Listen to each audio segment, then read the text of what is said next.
मोमबत्ती जला रखी थी ना, तो वो मोमबत्ती जब वो ये बच्चे तो सो गए, वो खत्म होगी तो फ्रिज पे रखी थी, फ्रिज में आग लग गई और जो है वहाँ हादसा हो गई। आग लगने के बाद तो बच्चों को बचाया और जो है वहाँ की आग बंद करी, फिर इन्हें इलाज के लिए लाए।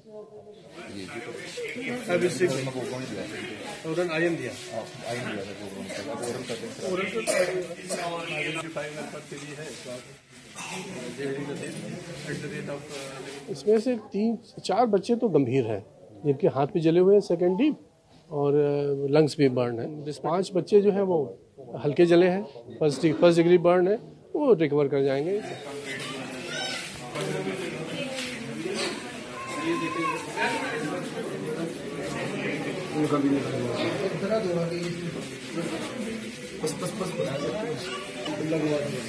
मोमबत्ती रखी थी, हाँ।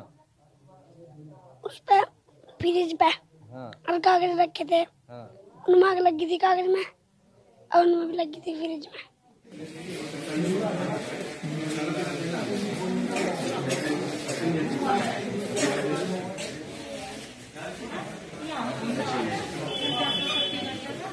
कभी कभी छोटी सी लापरवाही बड़े बड़े हादसों को दावत दे देती है और इस तरीके के हॉस्पिटल में बच्चे आ जाते हैं और मौतो जीस्त की लड़ाई लड़ने लगते हैं। फिलहाल सवाल ये उठता है कि हॉस्टल में जहां पर तालिबे इल्म रहते हैं वहां पे सख्त निगरानी क्यों नहीं की जाती है। ईटीवी भारत के लिए खुर्शीद अहमद, मेरठ।